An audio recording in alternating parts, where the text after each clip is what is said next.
este vídeo vamos a resolver el límite de tres funciones mediante trayectoria, mediante límites iterados y mediante coordenadas polares. Desde ya les tengo que advertir que mediante coordenadas polares siempre hay que cogerlo con mucho cuidado porque Derive nos puede dar resultados engañosos, ¿vale? Pero eso lo veremos más adelante cuando lo tratemos con coordenadas polares. Vamos a trabajar el límite para tres funciones, por eso vamos a declararlas. Función definition, una primera función f de x, y que es una fracción donde el numerador es x cuadrado más y cuadrado partido de x cuadrado y, perdón, x cuadrado más y. Vale, recuerden que siempre que la declaran les aconsejo trabajar solamente con el nombre de la función. Otra función g de x, que será también una fracción, que será pues x por y partido de x cuadrado más y cuadrado.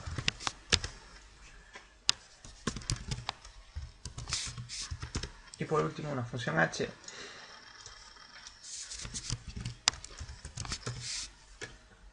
que será pues otra fracción.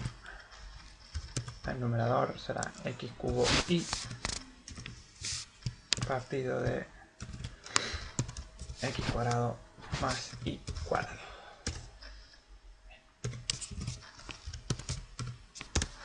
Vale, aquí lo que hemos hecho es declarar las funciones. Vale, en la primera parte, que es declarar las funciones. Bien, vamos entonces ahora a calcular límites por la trayectoria igual a mx. Bien, entonces vamos a coger siempre el nombre de la función. En este caso lo que tenemos que hacer antes de calcular límites es, pues simplemente sabemos que y es igual a mx porque estamos haciendo esa trayectoria que pasa por el origen, por lo tanto hacemos esta sustitución igual a mx. Simplificamos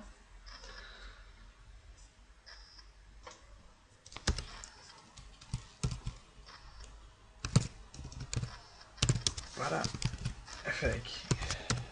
Vale, simplificamos y da esta expresión.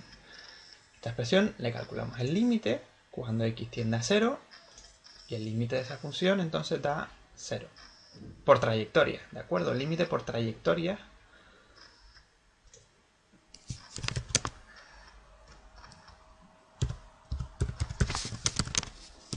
el límite de f de x y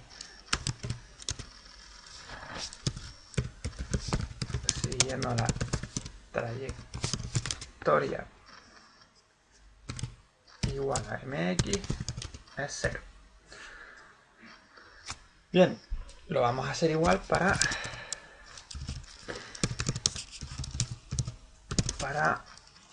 la función g de x, exactamente igual. Vamos a nuestra función g, la trayectoria es igual a mx, simplificamos y a esta expresión le calculamos el límite. Bien, esta expresión fíjense que no depende de x, ¿vale? Esto es una constante cuando calculemos el límite de la función, ¿vale? Porque pues, no hay x, no hay variable. Por lo tanto, lo podríamos dejar así, o bien para seguir el mismo procedimiento, calculamos el límite, pero de la variable x, ¿vale? Que al simplificar nos tiene que dar exactamente lo mismo, porque insisto, si nosotros calculamos el límite de cuando la variable x tiende a 0, pues para nosotros eso es una constante, m partido de m cuadrado más 1, y el límite de una constante es esa misma constante. Lo importante aquí es que el límite de g de xy siguiendo la trayectoria igual a mx depende de m. Por lo tanto, depende de la pendiente de la recta por la que nos aproximemos. Así que no existe límite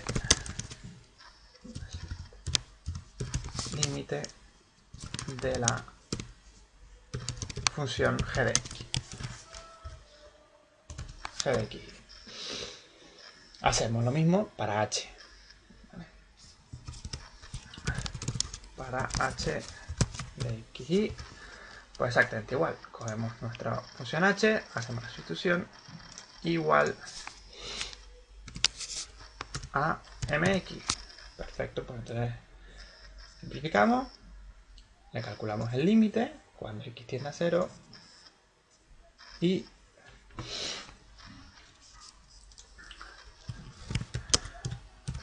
el límite de h xy siguiendo la trayectoria de y igual a mx es 0.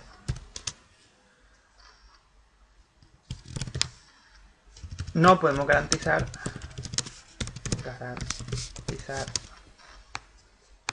que exista el límite de la función,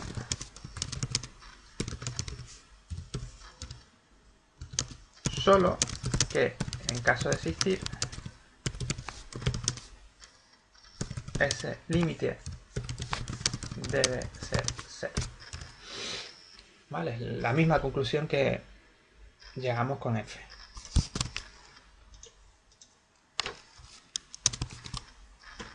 ¿De acuerdo? Exactamente la misma. Bien. Si nos hubiesen pedido otras trayectorias, por ejemplo, ahora vamos a calculamos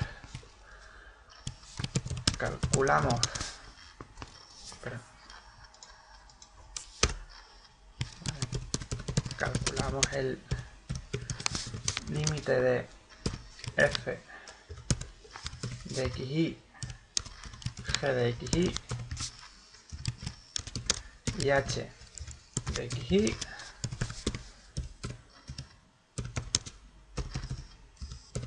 según la trayectoria y igual a mx al cuadrado. Bien, en ese caso el procedimiento es exactamente igual. Vale, cogemos nuestra función, calculamos según la trayectoria, en este caso mx al cuadrado, simplificamos y calculamos el límite. Bien, esto lo estamos haciendo para f de x en este caso. Vale. Calculamos el límite, cuando x tiende a 0, simplificamos, depende de m.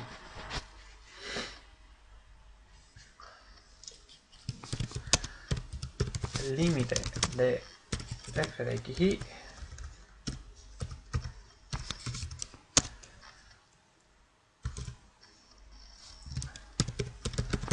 siguiendo la trayectoria igual a mx al cuadrado depende de m. Por lo tanto, no existe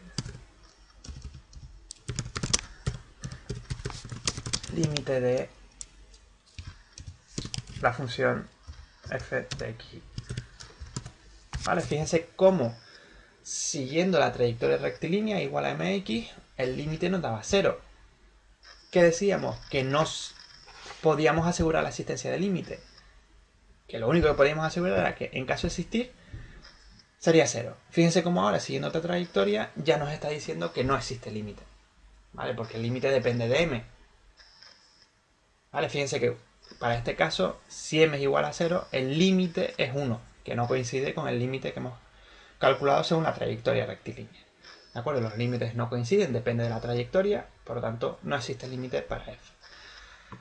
Bien, lo probamos ahora para g, aunque ya sabemos que g no tiene límite. ¿Vale? Que g de xy no tiene límite. Pero bueno, lo calculamos ahora también para g de x. Vale, entonces volvemos g, calculamos según esta trayectoria, mx al cuadrado, simplificamos. Vale, fíjense como aquí en este caso sí depende de x, por lo tanto calculamos el límite, cuando x tiende a 0, simplificamos 0. Vale. En este caso, el límite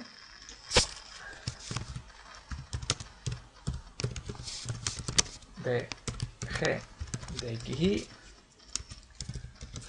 siguiendo la trayectoria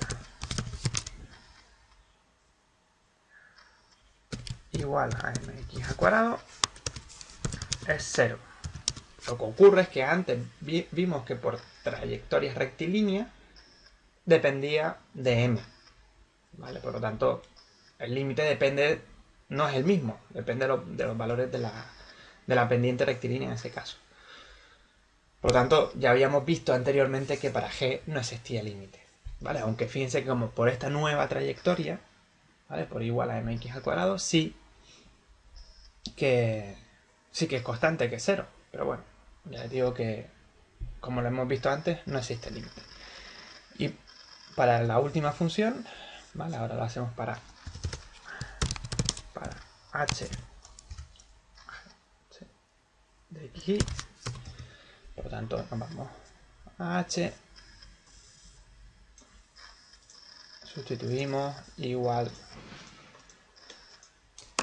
mx al cuadrado, simplificamos, calculamos el límite, x tiende a 0, simplificamos y es 0. En este caso, vamos a copiar, h es 0. En este caso, vemos que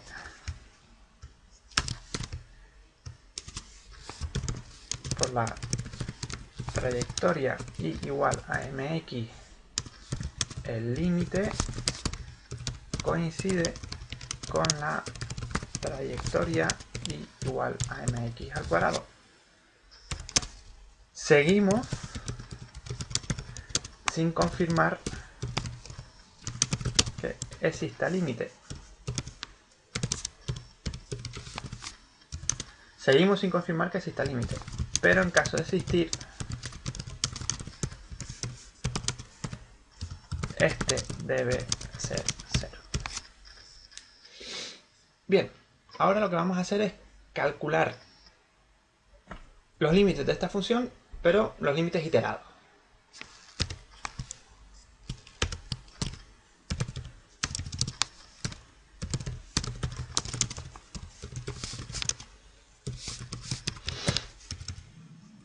Cálculo de límites iterados. Bien, lo vamos a calcular para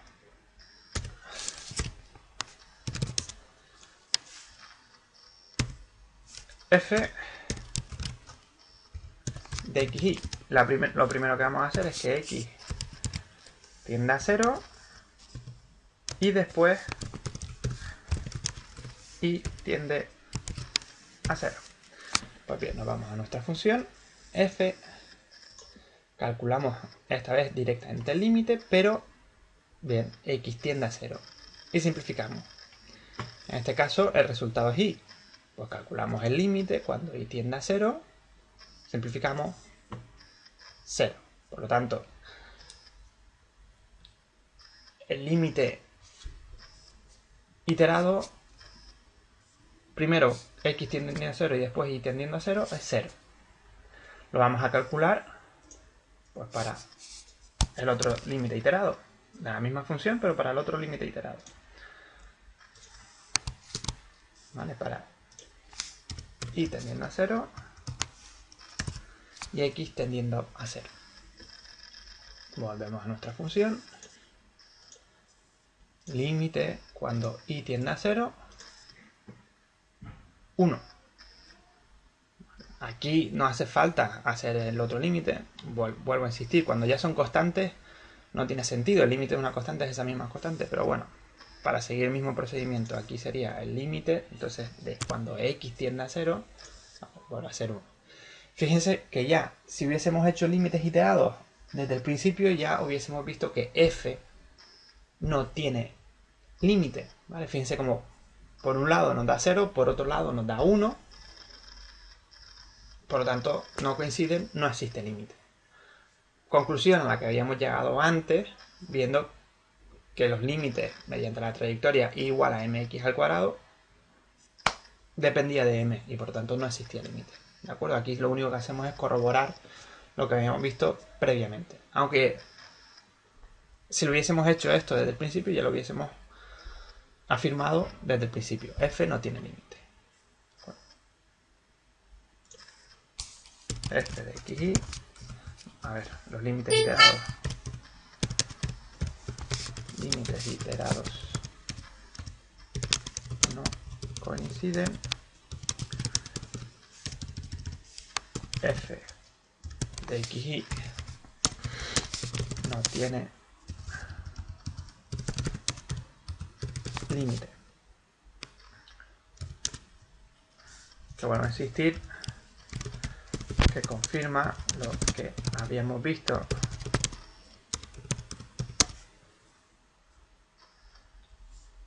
en el límite por trayectorias igual a mx al cuadrado.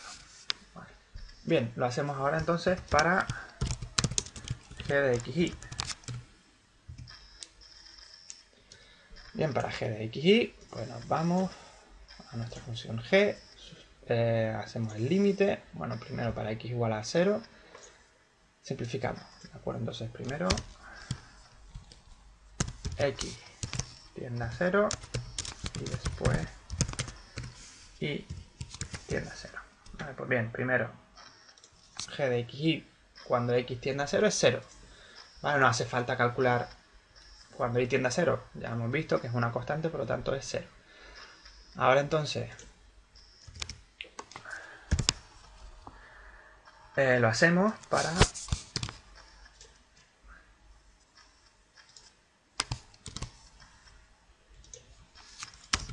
y tiende a 0 y x tiende a 0. Pues bien. Entonces, en estos casos, en este caso, tenemos que coger h, g otra vez, el límite cuando y tiende a 0, pues directamente es 0. Vale, fíjense que en este caso los límites iterados coinciden.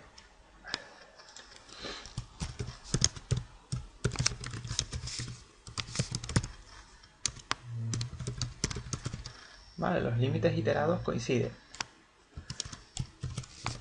Pero eso no garantiza la existencia de límite.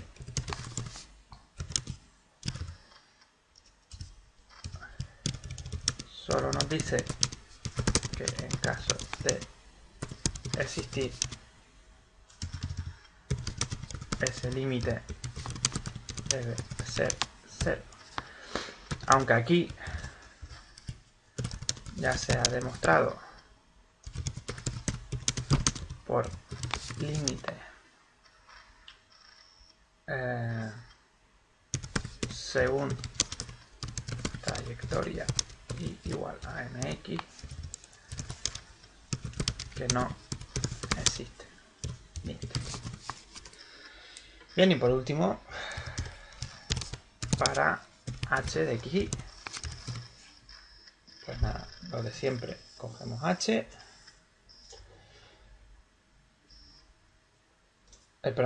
sustituir no, en este caso estamos haciendo límites iterados. Primero por x, ¿de acuerdo? Entonces sería otra vez, primero por x tendiendo a 0 y después por y tendiendo a 0. Pues bien, ya hemos visto que si primero x tiende a 0 no hace falta hacer y tendiendo a 0 porque ya es 0. Y ahora lo hacemos pues, el otro límite iterado.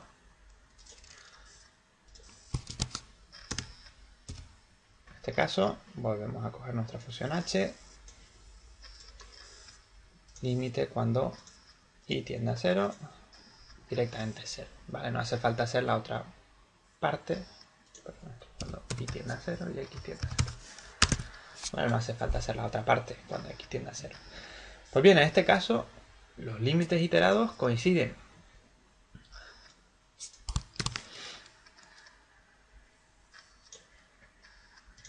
Vale, aquí los límites iterados coinciden.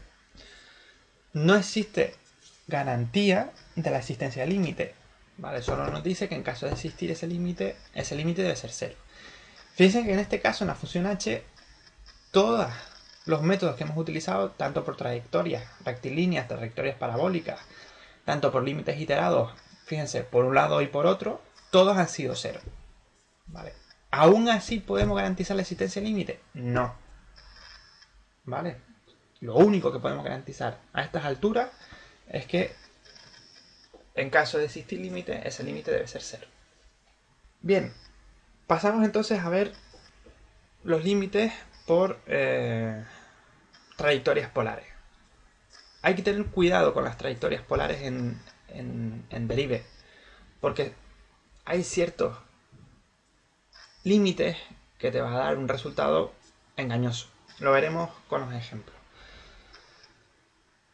Bien, por trayectorias polares. Para f de x, cogemos nuestra función f y entonces sustituimos. Sabemos que x es r por coseno, ¿vale? Coseno de theta, e y es r seno. Tengan en cuenta que seno en inglés se escribe con sin, ¿de acuerdo? Hay que tener esa precaución. Seno de theta, ¿de acuerdo? Vale, y simplificamos. Bien, a esta expresión le vamos a calcular el límite. Fíjense que aquí es donde hay que tener muchísimo cuidado. ¿Vale? Porque cuando nosotros calculemos el límite, lo que vamos a hacer es cuando r se aproxima a 0, nos da 0. Y esto no es así. Bien, este es uno de los resultados engañosos de los que hablaba al principio del vídeo y también cuando empezamos a trabajar por coordenadas polares.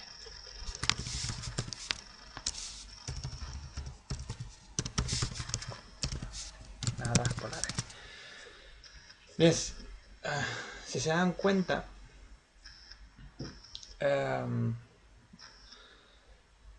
derive lo que interpreta es lo que hablábamos en otros límites, es decir, si nosotros hacemos el límite de cuando r tiende a 0, interpreta lo demás como constante y por lo tanto, claro, 0 por una constante 0. Sin embargo, nosotros, si lo hiciésemos manualmente, entenderíamos que evidentemente r tiende a 0 por algo que está acotado, vale, perfecto, eso es 0. Pero ¿qué ocurre? Hay algo que tiende a 0 y θ tiene que pasar, o sea, estamos suponiendo que es para todo θ este límite, ¿de acuerdo? Entonces, ¿qué ocurre? Que este resultado no es un resultado fijo, no es 0, depende de θ, ¿de acuerdo?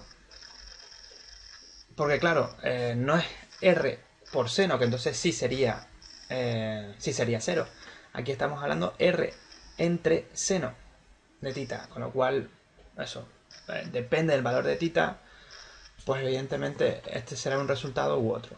Por lo tanto, estas son las cosas que hay que tener cuidado con las coordenadas polares. Cuando lo hagamos por derive, no es creernos 100% el resultado, ¿de acuerdo? Lo que sí nos ayuda a derive es a simplificar la expresión. Una vez que ya hemos sustituido, simplifica la expresión. Pero el resultado que nos da por límite, mejor corroborarlo a mano. ¿De acuerdo? Bien, en este caso, fíjense cómo el límite por polares derive nos da que es 0 y no es así. ¿Vale? Hemos visto en otros apartados que el límite depende de la trayectoria. ¿De acuerdo? Aquí, por esta trayectoria rectilínea daba 0. ¿Vale? Para f, fíjense cómo aquí dependía de m, es decir, no es 0 el límite. ¿De acuerdo? Por lo tanto, eso nos ayuda a simplificar la expresión, pero mejor hacerlo a mano, ¿vale? Por coordenadas polares. Lo mismo lo vamos a hacer para g. Vamos a sustituir x r coseno de tita e y r seno de tita. Simplificamos la expresión. En este caso, bien, esto lo vamos a hacer, perdón, para g de xy. Vale, fíjense entonces cómo aquí sí que no hay duda ninguna. ¿De acuerdo? Esto es una expresión que no depende de r, así que cuando hagamos el límite, cuando r tiende a 0, pues nos va a dar la misma expresión. Con lo cual depende de tita. Efectivamente, no existe límite. Vale, no existe límite.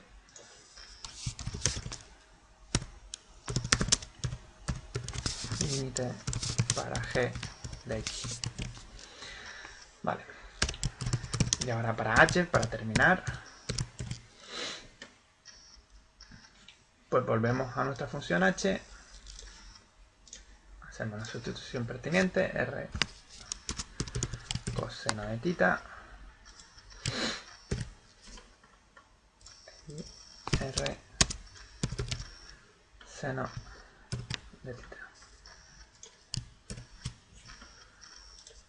Vale, simplificamos la expresión y aquí sí que, vale, fíjense que aquí lo vamos a calcular y aquí sí que el resultado es correcto.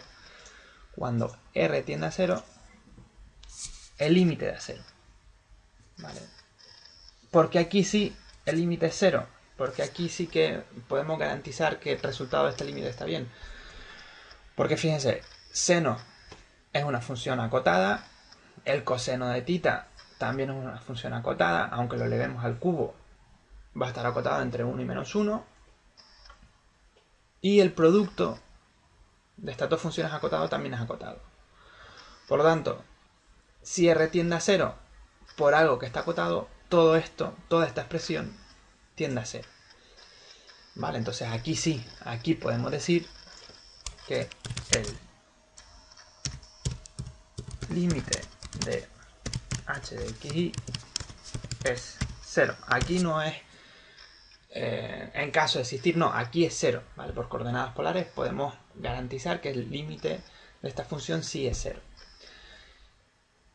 Por lo tanto, si lo hacemos por coordenadas polares, hay que corroborarlo después haciendo la mano. ¿Vale? Fíjense cómo aquí este resultado daba 0 y aquí, ¿vale?, resultado engañoso, ya que no es 0. ¿De acuerdo? Ya que no es 0. Recordemos que no existía límite de la función, ¿vale? Aquí pues daba ese problema, ¿vale? Que daba un valor concreto y sin embargo después haciéndolo a mano veíamos que no era tal como lo pone. Problema que tiene derive porque considera los cosenos y senos constantes, ¿de acuerdo? Lo mismo aquí. Aquí sí que no hay problema, esto no es un resultado engañoso, esto no depende de r, depende de tita, por lo tanto no existe límite y aquí sí que no hay problema, ¿de acuerdo? Aquí nos da 0, corroboramos después a mano y vemos que efectivamente es 0. Por tanto, resumiendo, Si nosotros hacemos límites por trayectorias, no hay problema ninguno. Es simplemente sustituir y calcular el límite. Lo que nos dé, pues eso, podemos decir que no existe límite si depende de m o da resultados distintos dependiendo de la trayectoria. Y si siempre da el mismo valor, pues entonces lo que podemos decir es que no podemos garantizar la existencia del límite y en caso de existir, ese sería el valor del límite. Por límites iterados, exactamente igual. ¿De acuerdo? Hacemos primero tendiendo una variable a 0 y después ese resultado tendiendo la otra variable a 0. ¿Que coinciden? Perfecto. Lo que podemos decir es que no garantizamos la existencia del límite, pero en caso de existir, tiene que ser ese. ¿Que no coinciden los límites iterados? Pues entonces, lo que podemos decir es que no existe límite. ¿Que los límites iterados no coinciden con los límites por trayectorias? Pues exactamente igual. No existe límite. Y finalmente, si lo hacemos por coordenadas polares, esa pequeña precaución que hay que tener, ¿de acuerdo? Nos sirve para ayudar, nos ayuda a obtener la expresión, pero nosotros después tenemos que corroborar a mano, ¿vale? Deriva aquí no sirve mucho de ayuda, pero sí que, bueno, sirve para simplificar la expresión, pero no nos da el resultado exacto siempre, ¿vale? Así que entonces siempre hay que corroborarlo después a mano. Bien, con esto finalizamos el vídeo. Finalizamos las distintas formas de calcular los límites en funciones de varias variables, teniendo esa precaución en los límites por coordenadas polares.